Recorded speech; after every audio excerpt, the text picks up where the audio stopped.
En 50 ans d'existence, la CEDEAO a porté les espoirs d'un rêve ouest-africain d'union, de paix et de prospérité partagée.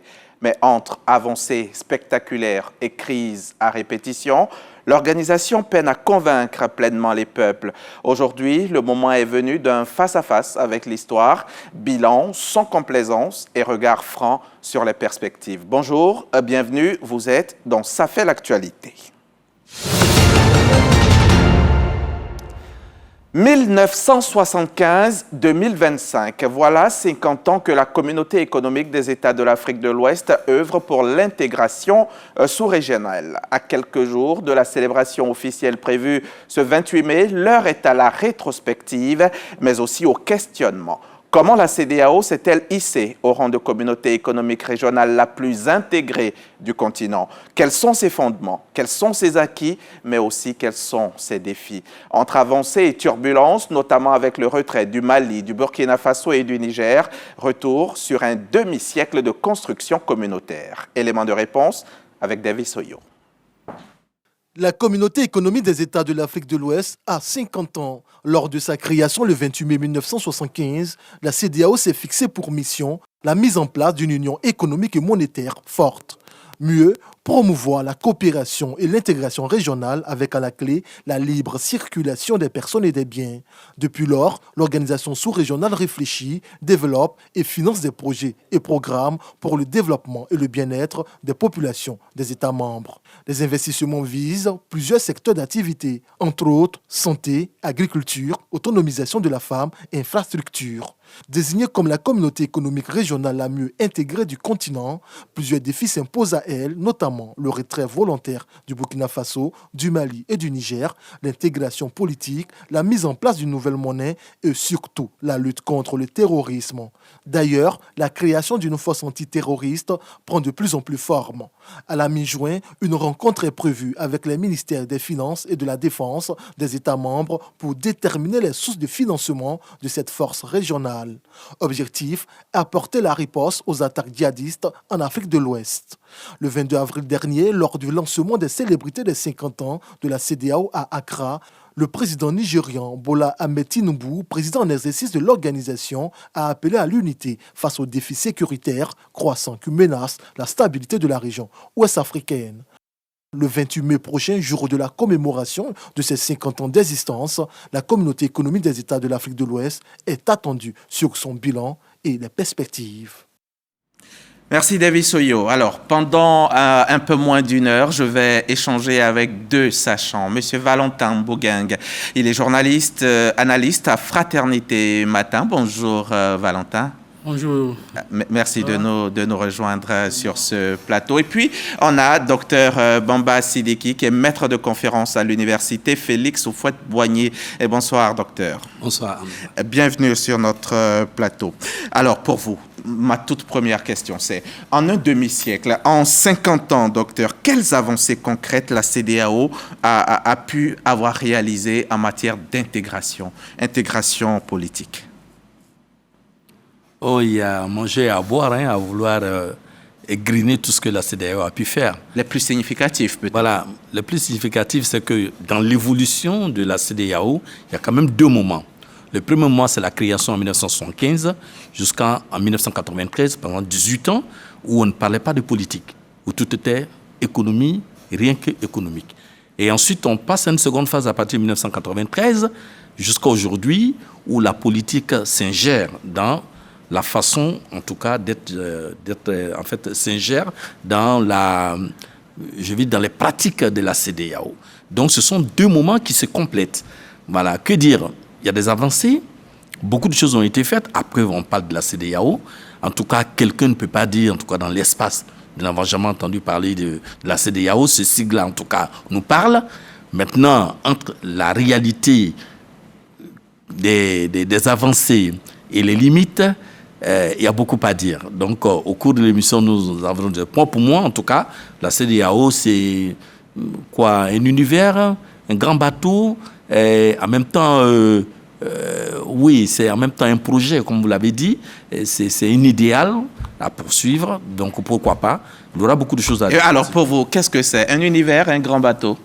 Or, pour le moment, nous sommes dans le grand bateau quand même, parce que dans la mesure où en 50 ans, je crois que tout n'a pas été mis en place pour nous éviter certaines choses, surtout quand on voit que dans les deux dernières années, il y a des pays membres, en tout cas, qui sont pour moi significatifs, parce que chaque membre de la CEDEAO est important. Donc, le fait que des membres partent comme ça, il y a forcément problème. Alors, pourquoi l'harmonisation des politiques nationales reste si lente entre les États membres? Oui, Diaby. Avant, je veux peut-être insister sur un des points qui font partie des avancées significatives de la CEDEAO, à mon avis. C'est le point de la libre circulation des personnes et des biens dans l'espace communautaire. Pour vous, c'est une réalité sans faille? Non, pas sans faille. En dépit des atermoiements, parce que tout n'est pas parfait. La mise en œuvre effective des décisions, par exemple, communautaires, piétine encore, mais au moins sur le point de la libre circulation des personnes, c'est une avancée qu'on reconnaît à la CEDEAO et qu'on ne retrouve pas dans toutes les organisations, dans toutes les autres organisations à vocation sous-régionale. Alors maintenant, sur le point de l'harmonisation des politiques nationales, pourquoi ça ne bouge pas beaucoup? Évidemment, à cause des problèmes de souveraineté des États. Les États restent attachés à leur souveraineté et du coup, leur politique nationale ne cadre pas toujours avec les politiques communautaires, ce qui peut paraître un peu une hérésie parce qu'en réalité, la CEDEAO doit pouvoir être une concrétisation, en tout cas, des différentes politiques nationales qu'on harmonise pour pouvoir avancer. Sans harmonisation, ce sera difficile d'aller plus loin. Il faut aller plus loin. Aujourd'hui, c'est quoi? C'est déjà même la question de la monnaie unique qui dépend notamment du fait qu'on puisse avancer dans le pacte de convergence macroéconomique et de stabilité qui a été défini. On va y arriver. Vous allez nous dire pourquoi cette monnaie-là, si c'est une volonté politique, que ça n'aille pas au bout ou pas, on va y revenir. Mais est-ce qu'à votre avis, la CEDEAO a su imposer un modèle démocratique stable dans la sous-région? Non, pas véritablement. Parce que, selon les petites recherches que j'ai pu faire, il y a qu'en 50 ans, il y a eu 55 coups d'État, et tentatives de coups d'État. Donc, dans la première phase dont je parlais, de 1975 à 1993, il y a eu exactement 21 coups d'État. Et à partir de 1993, où... Avant que vous poursuiviez, il aurait peut-être fallu qu'on commence par ça. C'est quoi les missions même de la CEDEAO? C'est quoi son rôle? Mais non, le rôle est... On va nous le rappeler. Non, le rôle, c'est quoi? C'est qu'il y a une intention de créer un grand groupe régional, ce qui, dans les années 1970, c'était une réalité qui avait été comme ça proposée par des juristes à travers le monde entier. Donc, ce n'est pas seulement la CEDEAO qui a été créée. Il y a bien d'autres organisations au-delà de l'Afrique qui ont emboîté le pas de cette réalité-là, qui permettait à des petits ensembles de pouvoir créer une synergie afin d'aller vers le vrai développement. Mais la CEDEAO semble la plus intégrée du continent. Pour le moment, oui. En tout cas, pour ce qu'on constate, en tout cas, l'Afrique de l'Ouest, comme l'a dit Valentin, est vraiment très, très bien partie, en tout cas, en plusieurs points. Voilà, aujourd'hui, nous sommes dans un bilan critique, mais on reconnaît quand même que quelque chose a été fait. Tout n'est pas parfait, ça va de soi. Alors, voilà. On y revient aux 55 coups d'État. Aux 55 ans, voilà. Donc, 55 coups d'État en 50 ans, vous voyez même qu'il y a plus de coups d'État qu'il y a d'années. Tentatives de coups d'État et coups d'État ont été mêlées dans ces statistiques-là. Qu'est-ce qui se passe? C'est qu'on constate en réalité que il n'y a pas un modèle démocratique qui est imposé. Dans la mesure où, comme le disait Valentin tantôt, les agendas nationaux sont en friction avec l'agenda de la CEDEAO.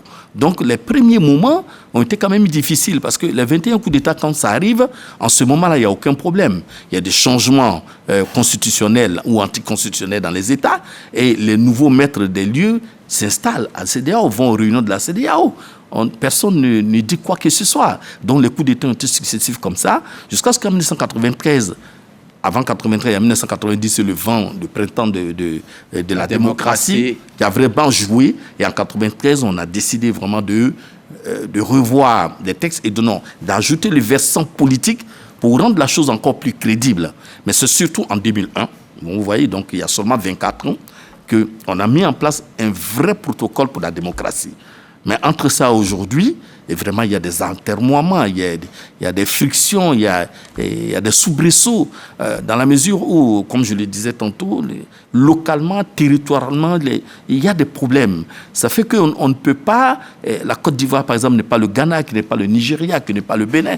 Il y a des réalités nationales qui font que on ne peut pas véritablement répondre à ce que demande la CEDEAO. 55 coups d'État, 55 coups d'État et tentatives de coups d'État en 50 ans dans la seule région de l'Afrique de l'Ouest, ça fait beaucoup. Qu'est-ce qui explique l'inefficacité justement de la CEDEAO face à cette multiplication de coups d'État et particulièrement ces dernières années, hein? On l'a souligné d'emblée, lorsque la CEDEAO a été créée, c'était une organisation avec davantage pour mission l'intégration économique régionale et le développement économique pour la prospérité de ses habitants. Le volet politique est intervenu plus tard. On peut peut-être mettre sous le couvert du fait que ce soit intervenu plus tard, la réalité de ces atermoiements qui font que aujourd'hui, la région a encore ballotté. L'idéal démocratique en lui-même ne pose pas problème. C'est-à-dire que tout le monde est d'accord pour la démocratie. C'est peut-être ses modalités d'application face aux réalités socio-économiques de chaque État. C'est de cela qu'il s'agit. Et malheureusement, sur ce point-là, à mon avis, la CEDEAO a un peu failli, n'a pas pu se mettre véritablement au diapason de ces changements qui sont intervenus dans les États, de ces changements à adapter aux conditions de vie dans des différents États. On ne peut pas, dans l'absolu, dire établir une règle qui soit univoque, universelle pour tout le monde. Il y a quand même des réalités, il y a des complexités dont il faut tenir compte. Et ça n'a pas été le cas pendant toutes ces années parce que les institutions qui avaient été mises en place aussi par la CEDEAO n'ont pas correspondu aux attentes, aux défis qui se sont créés par la suite. Je pense que c'est beaucoup plus de cela qu'il s'agit. Évidemment, nous sommes dans le domaine humain, il y a des agendas nationaux, il y a des agendas personnels au sein des agendas nationaux qui ne cadrent pas toujours avec l'idéal démocratique. Mais au moins, sur ce point-là, on peut dire qu'il y a eu une avancée dans la région, c'est que personne ne conteste le fait que la démocratie soit l'idéal.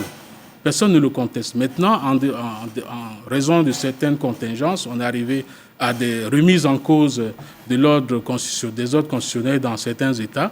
Et c'est vraiment dommage parce que ça fait un peu recul par rapport à ce qu'on avait enregistré comme avancé avant ces 5-6 dernières années.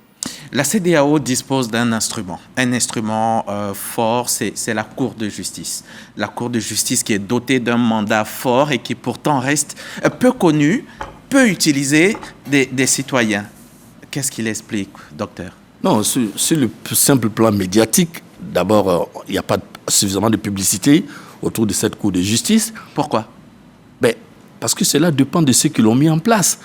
Vous êtes bien placé quand même pour savoir que s'il n'y a pas une couverture médiatique de n'importe quel événement, quelle qu'en soit sa grandeur, cet événement n'a pas de sens. Est-ce que, à votre avis, ça peut être une volonté de ceux qui l'ont mis justement en place? Parce qu'on ne crée pas quelque chose, un instrument pour qu'il ne soit pas connu. Oh non, je ne pense pas que ce soit une volonté de ne pas faire connaître l'instrument, à point du tout.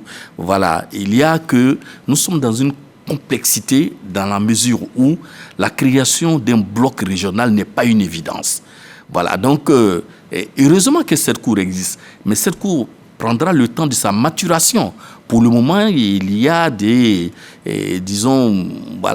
on hésite un peu en plusieurs choses parce que, évidemment, quand les gens se retrouvent devant cette cour-là, c'est une forme de remise en cause de leur propre justice.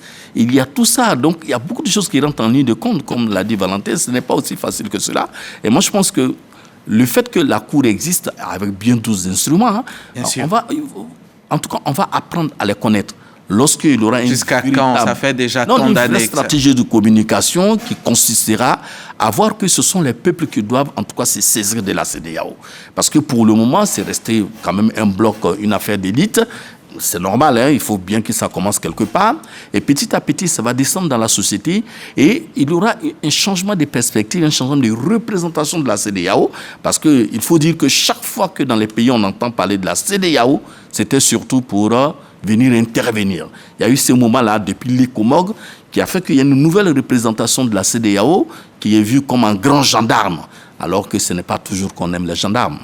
Et c'est ça. Et, Sur ce point-là, je vais aller un peu plus loin que le professeur pour dire que je pense qu'il y a une volonté manifeste des États, et on peut les comprendre, de faire en sorte que la Cour de justice ne soit pas bien connue, pour des raisons évidentes. Parce que, comme l'a dit le professeur tout à l'heure, évidemment, si les citoyens la saisissent tout le temps, c'est aussi une sorte de remise en cause des justices nationales qui ne serait pas à la hauteur.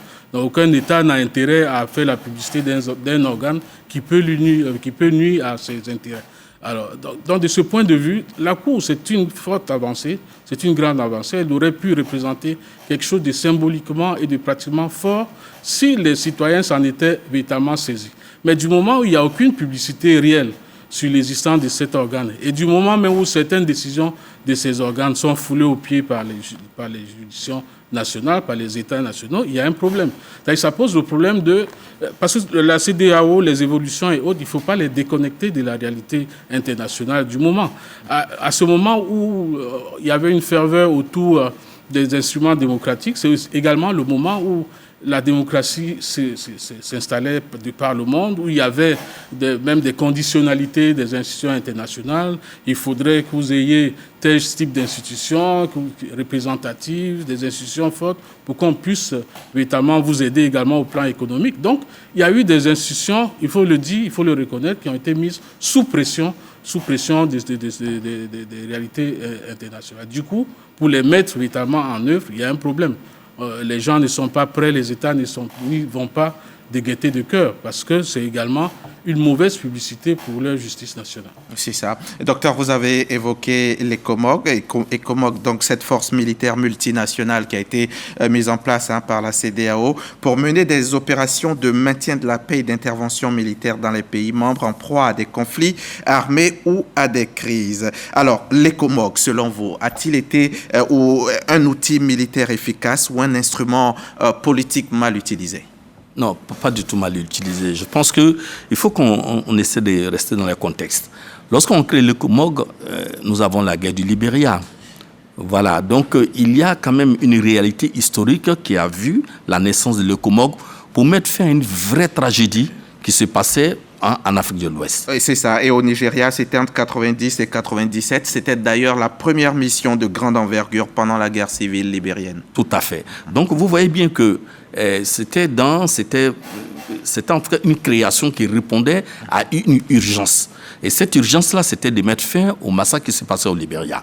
Et c'est bien plus tard que, dans la réflexion, la CEDEAO comprendra que au lieu que ce soit une force d'intervention pour les cas aussi difficiles, il parlait en fait une force de maintien de l'ordre. Mais sans oublier que, quand on prend le cas de la Gambie, avec Yahya Jammeh qui ne voulait pas également quitter le pouvoir, ils sont intervenus pour pouvoir le faire partir et installer M. Barrow. Donc, il y a que... l'intention elle est très bonne parce qu'il n'y a pas de force réelle, il n'y a pas de justice réelle sans une force. Ce n'est pas possible. Le COMOG ne saurait être respecté dans l'espace de la CEDEAO si il n'y a pas cette possibilité pour ce contingent militaire-là d'exister, au moins pour effrayer un tout petit peu tous ceux qui auront des intentions autres. Mais cela n'empêche pas qu'il y a de véritables incompréhensions même dans la mise en place de cette force-là. On l'a vu avec le cas du Niger. Voilà, quand il s'agit d'effrayer le Niger, dans le cas des Bazoum, on a vu vraiment que les peuples, il y a eu beaucoup de critiques. Et on a trouvé que ce n'était pas conséquent qu'une armée intervienne sur un territoire comme le Niger. On a parlé des populations. Il fallait faire payer aux pauvres populations les atermoiements de la classe politique ou la classe militaire. Donc, ce n'est pas aussi simple que cela. D'accord. Vous avez évoqué la présence des forces de l'ECOMOG en Gambie. C'était en 2017 pour contraindre donc Yahya Jammeh à céder le pouvoir à Adama Barrow après sa défaite électorale. Et la CEDEAO, ECOMOG, la CEDEAO a-t-elle failli au terrorisme qui grandit au Sahel? Ah oui, absolument. C'est l'une des plus grosses critiques qu'on peut adresser à la CEDEAO actuellement, c'est de n'avoir pas eu une réponse face au terrorisme, de n'avoir pas eu une réponse à la mesure de la menace. Autant, on peut dire que les groupes djihadistes et autres ont pu trouver des solutions, même des groupes qui étaient antagonistes Entre eux, ont réussi à se mobiliser, à se mettre ensemble. Alors qu'en face, on n'a pas saisi, on n'a pas assisté à la même mobilisation. Pourquoi? Qu'est-ce qui explique cela? Ce qui explique cela, c'est déjà, la faiblesse institutionnelle même de la CEDEAO, on y reviendra peut-être tout à l'heure, la faiblesse des institutions. Et comme l'a dit le professeur tout à l'heure aussi, écoutez, quelles que soient les institutions que vous mettez en place, s'il n'y a pas un mécanisme de sanction et un mécanisme de vérification de l'application de ces sanctions, eh bien, c'est comme si vous n'aviez rien fait. Vous avez fait peut-être la moitié du chemin, mais il n'y a pas une effectivité. Alors, de ce point de vue, il y a eu une faillite institutionnelle pour pouvoir répondre, trouver les solutions qu'il faut à cette menace. Et puis, n'oublions pas également les agendas nationaux. Il y a les agendas nationaux qui également, même sur cette question, ont différé. On l'a bien vu avec les tentatives de constitution, de mise en place d'une force régionale pour pouvoir répondre au terrorisme. On l'a vu lors des tentatives diverses pour restaurer peut-être l'ordre constitutionnel, qu'il n'y avait pas une unanimité. C'était en fait une unanimité de façade. Mais dans la réalité, on a bien compris qu'il y a des chefs d'État qui traînaient le pas et que cela a donné justement de la latitude aux autres groupes, c'est à laisser pourrir des situations.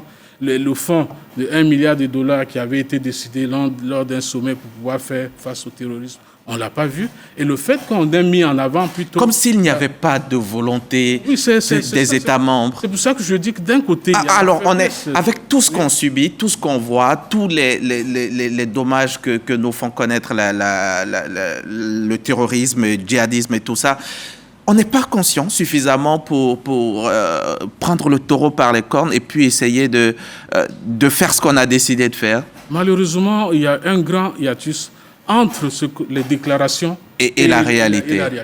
Je ne sais pas si c'est aussi, parce qu'il ne faut pas le sous-estimer non plus, il y a aussi une question de moyens, en dehors même de la volonté politique. Même quand elle existe, les moyens ne suivent pas toujours. Parce qu'il faut se dire que même la grande Union africaine recourt à l'Union européenne et à d'autres pour pouvoir financer ses forces et même ses programmes. À plus forte raison, la CEDEAO, où vous avez des États qui traînent aussi à payer même leurs cotisations et autres. Donc, il y a eu vraiment une faillite collective, je veux dire. Il y a eu une faillite collective et ça continue, malheureusement. Est-ce que parmi les 15, enfin, on n'est plus 15, mais parmi les membres de la CEDEAO, est-ce qu'il y en a certains qui traînent beaucoup plus les pas que d'autres? Est-ce qu'ils sont connus? Non, je ne crois pas, parce qu'il y a quand même aussi... je ne parle pas des secrets professionnels, il y a aussi le secret des États. Voilà, des États. Et on ne mettrait pas quand même sur la place publique, encore moins en partie un État. Et cette force en attente de la CEDEAO dont on parle tant, pourquoi elle est en attente? Elle est en attente. Qu'est-ce qu'elle attend? Oui, qu'est-ce qu'elle attend? Il ne faudra pas qu'on oublie quand même quelque chose. Nous sommes des États pas aussi forts que ceux-là. Je n'aime pas trop le mot économiquement faible. Non, même militairement, nous sommes quand même faibles. Écoutez, c'est pas aussi évident. Nos propres nations déjà n'ont pas encore su mettre en place véritablement tout ce qui concerne leur appareil sécuritaire. Donc, vous voyez qu'en interne déjà, nous sommes face à des propres contradictions. À plus forte raison, additionner les différentes contradictions de 12 États membres aujourd'hui, 15 hier, ce n'est pas du tout évident. Il y a ce côté-là. Et tout à l'heure, là, Valentin a parlé de finances. Oui, il faut de l'argent pour faire tout cela. Les déclarations, elles sont bien belles. Mais derrière, il faut un financement. Et au-delà du financement, il faut une organisation. Nous sommes quoi? Lusophone, anglophone, francophone. Vous pensez que les dettes que les États contractent régulièrement, ils ne pourraient pas en contracter justement pour pallier cette situation? Non, ça peut se faire, mais cette volonté-là, il y a déjà le déclaratif. Entre le déclaratif et la mise en opérationnalité, en pratique, il y a un écart, véritablement. Et je crois que ce qui fait défaut, c'est qu'on agit dans l'urgence. Il n'y a pas de perspective. Ce sont des choses qui sont pensées bien avant, les choses seront mises en place. Et pourquoi cela n'a pas pu être pensé bien avant? Mais c'est par rapport au caractère même du terrorisme en lui-même. Quoi qu'on dise, même les pays occidentaux... L'ennemi n'est pas voilà, n'est pas visible, l'ennemi connu n'est pas, en tant que tel. Voilà, l'ennemi n'est pas sur un territoire en tant que tel. C'est des groupuscules, c'est un maillage qui ne dit pas son nom. Ils sont insaisissables. Et tous les pays du monde sont face à cette réalité-là. Comment voulez-vous que, voilà, nous, États si faibles, nous puissions faire face à cela, au-delà de nos contradictions internes. On aurait pu au moins sur ce sujet. C'est-à-dire que c'est vrai que nous n'avons pas tous les moyens qu'il faut, mais au moins faire preuve de plus de volonté politique. Et je pense que l'une des raisons du retrait de ces 3 pays de la CEDEAO, c'est le fait d'avoir le sentiment d'une absence de solidarité des autres vis-à-vis d'eux. Ils se sont dit certainement que, bon, comme ça ne les concerne pas pour le moment directement, eh bien, ils sont laissés à l'abandon. Et justement, ça m'amène à vous demander comment on peut analyser l'échec justement de la médiation avec ces 3 pays. On peut l'analyser de différentes façons. D'abord, le premier point que je soulèverais, c'est qu'il y a eu une espèce de condescendance vis-à-vis de ces États et une absence de lecture profonde des changements en cours.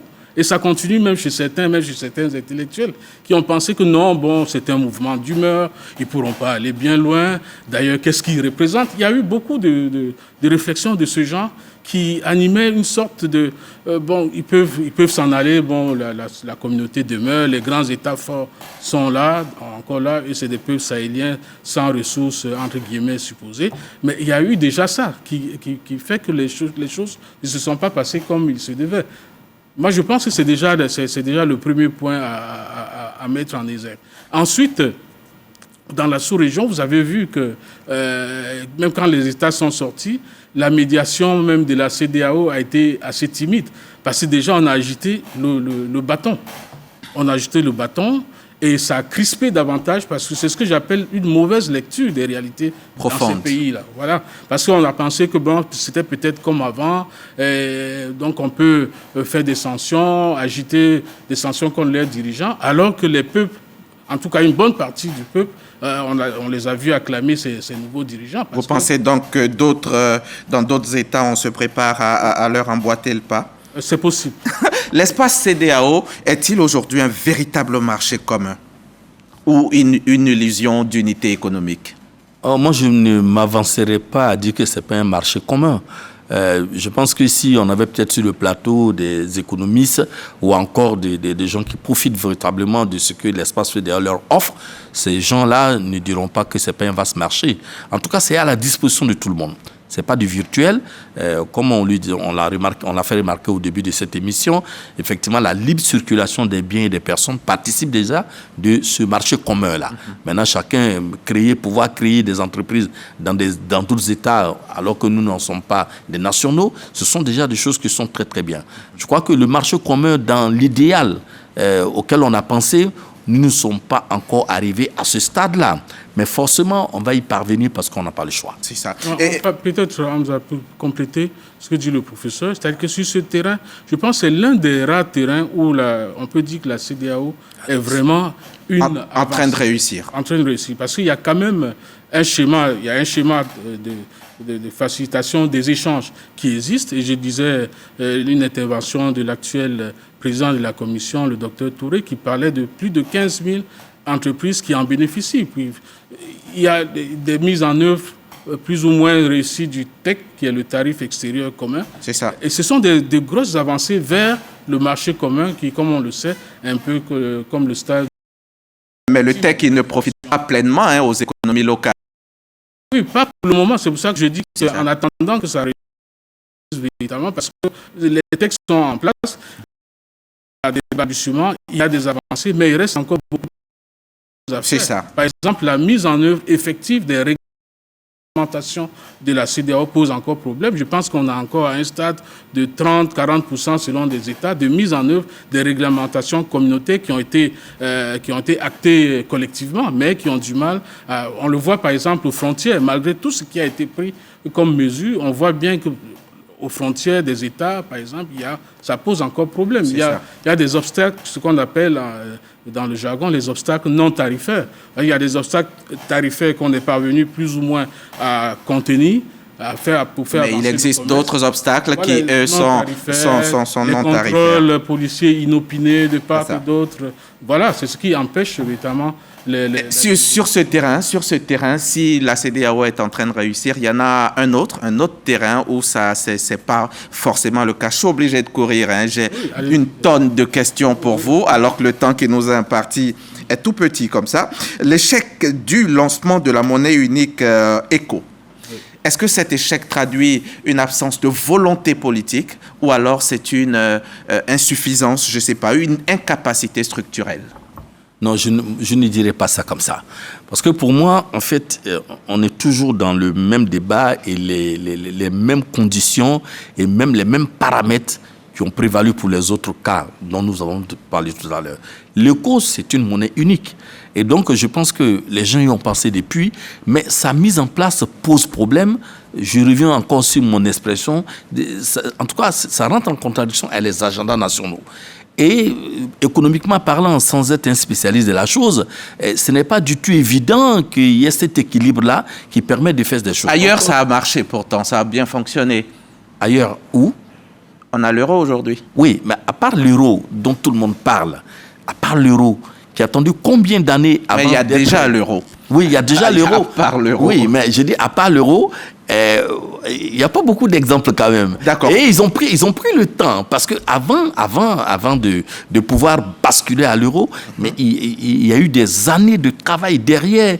Voilà, et le traité Maastricht, tout ça, pour qu'on en arrive à quelque chose. Je crois que chez nous ici, entre guillemets, sans être économiste, en tout cas, je prends beaucoup de gants, je pense que c'est un peu trop tôt.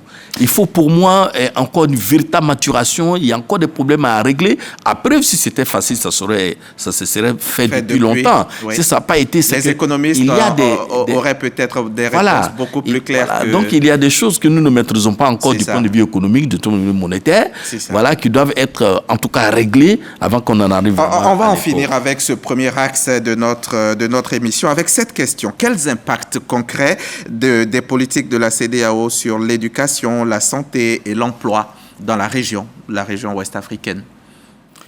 C'est là où véritablement le bas blesse. Et c'est l'une des raisons de la déconnexion entre la CEDEAO institutionnelle et les peuples africains. C'est que presque partout où vous passerez, les gens vous diront, mais bon, à quoi sert la CEDEAO? Ils n'en voient pas la manifestation pratique dans leur quotidien. Pourtant, ce n'est pas qu'il n'y a pas des choses qui sont faites. Il y a des choses qui sont faites, mais ça reste...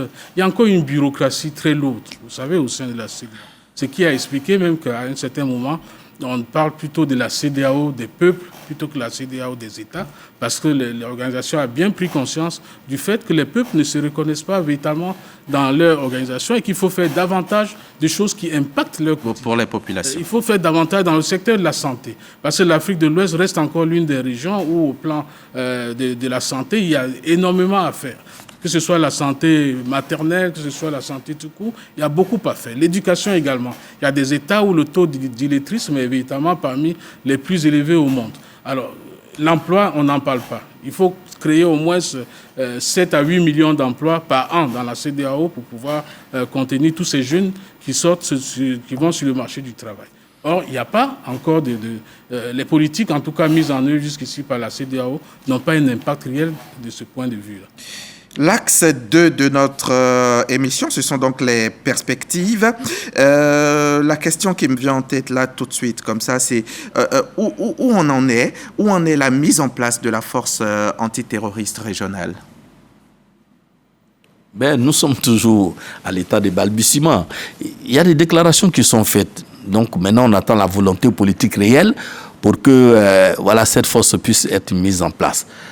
C'est vrai que c'est la critique fondamentale qui a été formulée par certains États du point de vue de la solidarité à laquelle on devait s'attendre. Donc je pense que jusqu'à présent, dans mes lectures, dans mes recherches, il est très très difficile de trouver vraiment des points d'opérationnalité et de mise en œuvre réelle de cette force antiterroriste. L'idée est là, l'intention est là, elle est bonne. Et on n'a même pas le choix. Il faudra y arriver pour pouvoir vraiment faire face à tout ce que nous avons. Et vous pensez que cette force peut réellement rivaliser avec les forces terroristes, les forces transnationaux? Oui, forcément, parce que moi je crois que quand c'est bien pensé, Transnational, oui. voilà, quand c'est bien pensé, évidemment, il y a des mécanismes qui seront mis en place pour que ce soit une réalité. Voilà, on a fait à Komok déjà, qui a été un bel exemple. Je me dis, quand je prends le cas de Yaya Jammeh qui devait partir du pouvoir, mais c'est plusieurs. Il y a eu le Sénégal, il y a eu le Nigeria, il y a eu, je ne sais pas quel autre pays, je crois qu'il y avait même la Guinée, et toutes ces forces-là se sont mises ensemble pour mettre la pression sur la Gambie. Cela signifie que on a déjà dans l'espace CEDEAO des exemples de solidarité militaire qui ont amené à ça. Avec le terrorisme, on rentre dans un autre cadre. Ça, je le reconnais. Donc, c'est pour cela qu'il faut évidemment mettre en place de nouveaux mécanismes qui vont participer à faire en sorte que ce soit une réalité pour les différents États. Est-ce que tout ce qui est décrié aujourd'hui au niveau de la CEDEAO, est-ce que ça peut, selon vous, émaner du mode de gouvernance de la CEDEAO? Bien évidemment. J'ai posé la question institutionnelle tantôt, c'est-à-dire que les institutions qui sont au sein de la CEDEAO ne sont pas toujours en mesure de pouvoir répondre comme il se doit aux nouveaux défis. D'où les tentatives, il y a eu différentes tentatives de rénovation de ces institutions, dont la dernière est parvenue, par exemple, à limiter le nombre de commissaires à 7, parce que c'était un peu devenu comme un fourre-tout avec près d'une quinzaine de commissaires. Et justement, il y a un gros souci au plan institutionnel, au plan de la gouvernance, qui fait qu'il faut aujourd'hui absolument parvenir à une gouvernance qui fasse non seulement progresser les performances économiques des États, mais également qui puisse également accélérer l'opérationnalisation des institutions qui sont mises en place. Vous avez plein d'institutions au sein de la CEDEAO. Vous avez même des centres, en dehors des représentants pays qui existent. Vous avez des centres pour l'eau, des centres pour le développement durable, des centres pour le développement de la femme, des choses comme ça qui existent, mais qui ne sont pas opérationnelles en réalité. Leur opérationnalité est encore limitée par trop de bureaucratie. Il faut déjà agir sur ces différents points. Sinon, on sera un peu comme dans le cas de la force sous-régionale dont on parlait. Ça risque d'être comme l'écho, c'est-à-dire un serpent de mer, on en parle depuis des décennies, mais dans la réalité, on ne voit pas les choses arriver. On a la rotation de la présidence, hein, c'est comme ça que ça fonctionne. La présidence, ça tourne. La commission de la CEDEAO aussi est là. Est-ce qu'elle, selon vous, elle est suffisamment indépendante, suffisamment efficace? Non, elle est dépendante des décisions des différents chefs d'État. Il ne faudra pas qu'on oublie quand même que c'est une association, je mets ça entre guillemets, d'États qui ont décidé de façon commune de gérer certaines choses. Voilà, donc c'est difficile. J'aime bien ce mot-là parce que je me dis, regardez déjà, même si on fait une plongée rapide dans l'histoire, nous n'avons pas été colonisés de la même façon, que ce soit les anglophones ou les francophones. Ensuite, on prend les indépendances de façon diversement appréciées. Ensuite, il y a les premières années des indépendances, les 10 premières années qui ont été difficiles pour tous les États d'Afrique.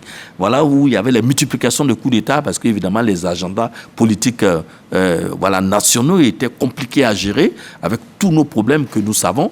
Et donc, quand on arrive à ce stade-là, les choses ne sont pas aussi évidentes que ça. Donc, je me dis, le règlement, c'est-à-dire le mécanisme à mettre en place, mettra forcément du temps. Il faut bien réfléchir et tenir compte des spécificités de chaque État et de toute la psychologie des populations, tout ce qui va avec, pour qu'on puisse vraiment arriver à quelque chose de positif. On va parler... Je parle de psychologie et ça, c'est extrêmement important à mon avis. C'est quelque chose qu'on dit toujours peut-être à la maison, sous le boisseau, tout ça on met sous le boisseau, alors que c'est l'un des fonds du problème.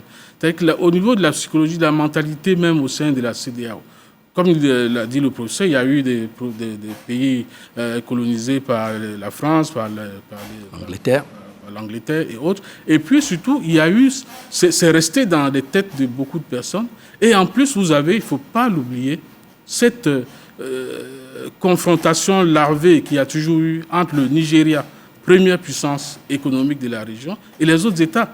Et on le ressent, que ce soit pour ce qui est de l'éco, que ce soit pour ce qui est d'autres problèmes. Quand on veut avancer, il y a toujours le Nigeria, on le voit, on a l'impression qu'il traîne le pas. Il faut régler définitivement la question de la coopération franche entre les pays anglophones, dont le Nigeria est la tête, et les autres pays francophones et plus ou moins lusophones de la région. C'est un point fondamental. D'accord. On va évoquer à présent les changements climatiques. C'est une réalité aussi à notre niveau, partout même en Afrique. Est-ce qu'à votre avis, la CEDEAO est prête à affronter les conséquences du changement climatique dans le Sahel et dans les zones côtières, sur les zones côtières?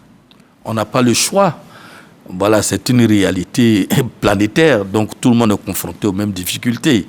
Je crois que de façon nationale déjà, chaque pays doit être confronté à une réalité locale et chaque pays doit trouver ses propres solutions d'abord, avant qu'on arrive à des solutions supranationales.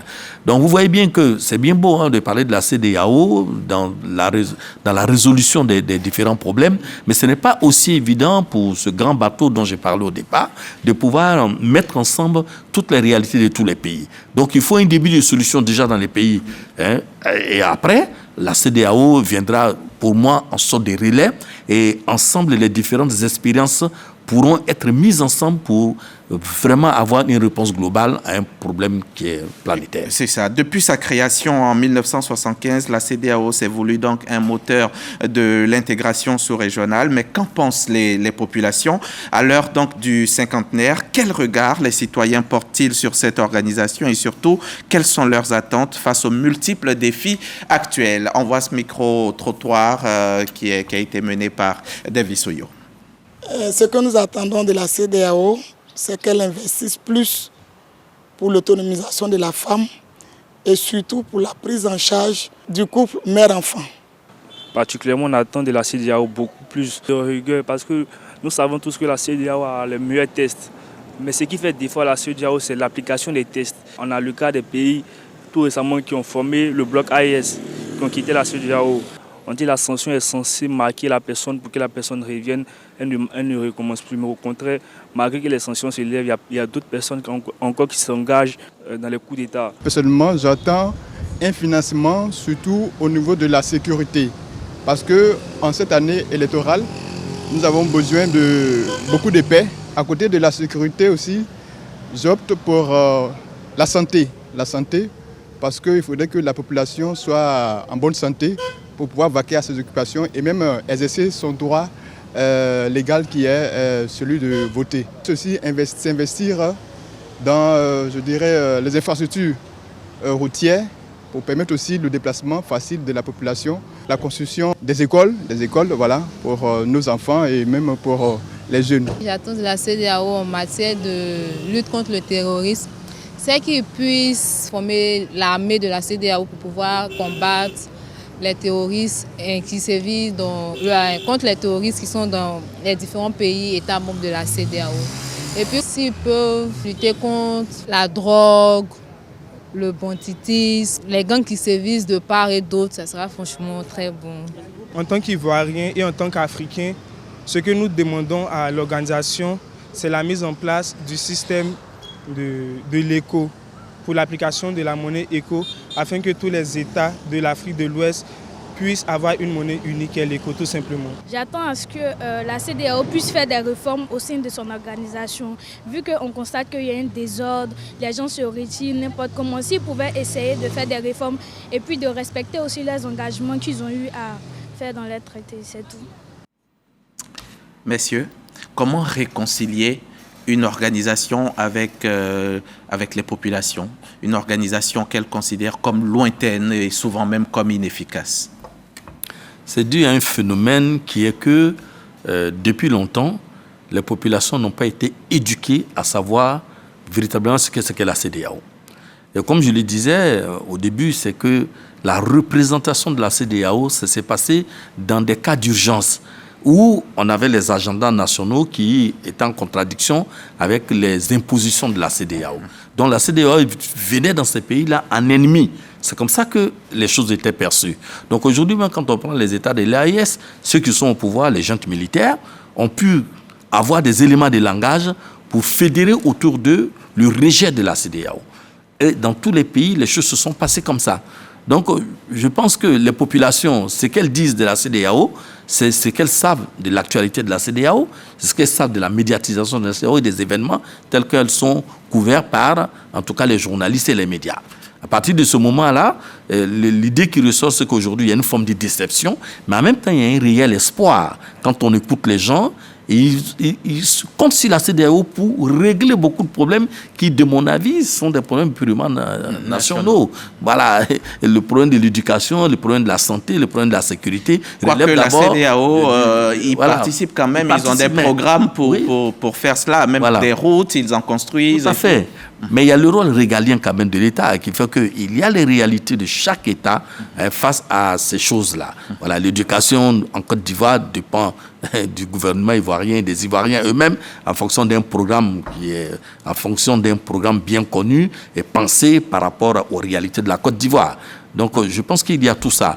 On ne peut pas demander à la CEDEAO tout à la fois, ce n'est pas possible. Je vois la CEDEAO comme une sorte d'équipe nationale où il faudra d'abord que les joueurs eux-mêmes soient suffisamment outillés dans leurs différents clubs pour qu'en formant cette équipe-là, ça soit une architecture viable. Est-ce que ce ne serait pas aussi une solution si on associait les sociétés civiles ouest-africaines aux décisions qui sont prises au niveau de la CEDEAO? Moi, je pense en ça que c'est le vaste chantier des prochaines 50 années. Prochaines années, oui. Des prochaines années pour la CEDEAO. C'est comment réconcilier les populations qui ont été pendant longtemps déconnectées. Il faut l'assumer, il faut le dire. Comment les réconcilier avec cet outil communautaire qui est un outil puissant sur le papier qui aurait pu produire davantage de résultats, juste été les différentes contingences qu'on a évoquées tout à l'heure. Alors, ce vaste chantier, comment le réussir? Il faut déjà, comme tu l'as soulevé tout à l'heure, le rôle des sociétés, de l'association des sociétés civiles à ce projet est fondamental. On ne peut pas vouloir impacter les populations sans que les sociétés civiles même soient au courant. Ça, c'est le premier chantier, le premier point. Les sociétés civiles, les organisations non gouvernementales, également les populations elles-mêmes. Il faut aller vers elles. Est-ce que vous savez qu'il existe un parlement de la CEDEAO? Ça existe sur le papier, oui. Mais sur le terrain, on ne le sait pas. Ce sont autant d'institutions qui ont failli et qui auraient pu faire davantage pour que les populations soient bien imprégnées des idéaux communautaires et puissent s'en sortir. Troisième chose, il faut sortir des solutions d'urgence. Parce que ces solutions d'urgence, des réponses d'urgence, faussent totalement, biaisent en tout cas la perception qu'ont les populations de la CEDEAO. Lorsqu'on intervient juste pour dire qu'il faut aller déloger tel chef d'État parce qu'il a fait un coup d'État, lorsqu'on intervient juste dans l'urgence, je ne dis pas que ce soit, je ne porte pas de jugement de valeur, mais je dis le timing et la façon de le faire ont fortement affecter donc la proximité des populations avec l'idéal. Tout le monde doit donc y jouer son rôle, notamment les syndicats, les médias, les ONG, les universitaires, hein, vous-même et tout le monde. Les médias, oui, je l'ai dit, les médias, les ONG, les sociétés, les associations de société civile, tout cela, on a un rôle à jouer dans la gouvernance régionale. Alors, l'unité de la CEDEAO, est-ce que vous pensez qu'elle est menacée par toutes ces velléités-là de certains États de quitter ou même de créer des alliances parallèles? Il faut dire quand même que même avec l'existence de la CEDEAO, il y a des alliances parallèles. Il y a comme ça, en fonction des réalités sous-régionales, des organisations auxquelles n'appartiennent pas les autres. Voilà, si on prend ne serait-ce que le G5 Sahel, par exemple, tous les pays n'y sont pas. Voilà, cela, le nord du fleuve Mano, tous les pays ne sont pas. Donc, il y a dans l'organisation sous-régionale, il y a des sous-organisations. Les États n'y sont pas, mais quitter la grande organisation, le problème, il est là. Oui, mais ce n'est pas la première fois. Je crois que quand on prend l'histoire des organisations, il y a comme ça des frictions à un moment donné de l'histoire qui font que certains s'en vont et sont appelés aussi à revenir. Si on prend le cas de la Mauritanie qui est partie en 2000, qui aujourd'hui demande à revenir, si on prend le cas de l'AES à 3 pays face à 12, ce n'est pas un dédain.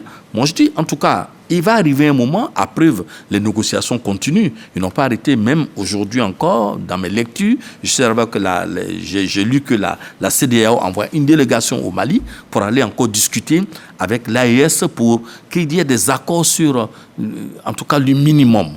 De sorte que cette rupture-là qui est recherchée ne soit pas vraiment totale. Parce qu'on ne peut même pas faire la rupture dans la mesure où nous sommes dans le même territoire, qu'on le veuille ou pas, il faudra qu'on arrive quand même à s'entendre.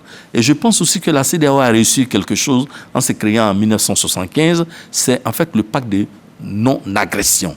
Même si en 1985, il y a eu la guerre entre le Burkina Faso et le Mali, cela n'enlevait rien vraiment au fait que sur le long temps, les 50 ans, en tout cas les 12 pays qui sont restés, et même les 15 si on prend dans l'histoire, ils ont tout respecté et il n'y a pas eu vraiment des attaques anti-pays.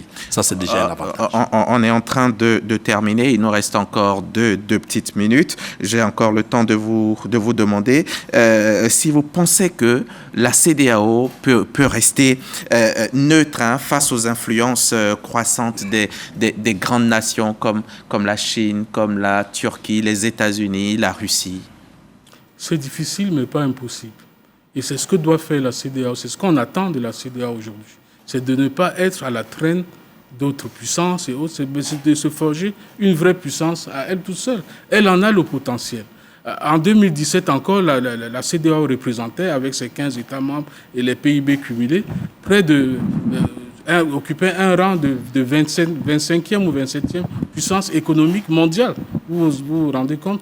Mais aujourd'hui, malheureusement, c'est comme un géant au pied d'argile. Et il s'agit pour la CEDEAO de prendre toutes les résolutions qu'il faut à l'occasion de ce cinquantenaire, de faire son introspection, de réfléchir sur les moyens, les voies et les moyens, de ne pas être à la remorque ni d'un État, ni d'une puissance, ni d'une organisation quelconque. Vous pensez que la CEDEAO a besoin d'être réformée? Oui, la réforme, elle est nécessaire. À quel niveau? Mais à tous les niveaux.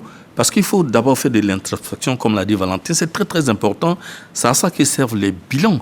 Voilà, c'est-à-dire que si ce n'est pas faire les bilans pour savoir où nous en sommes, qu'est-ce que nous avons raté, qu'est-ce que nous devons rattraper et qu'est-ce que nous avons en perspective, on ne finira jamais.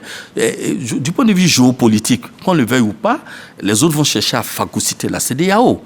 Voilà, la mainmise de l'Union européenne ou bien de la Chine ou bien de la Russie, c'est une réalité mondiale avec laquelle il faut compter. Maintenant, comment faire pour être autonome dans tout cela?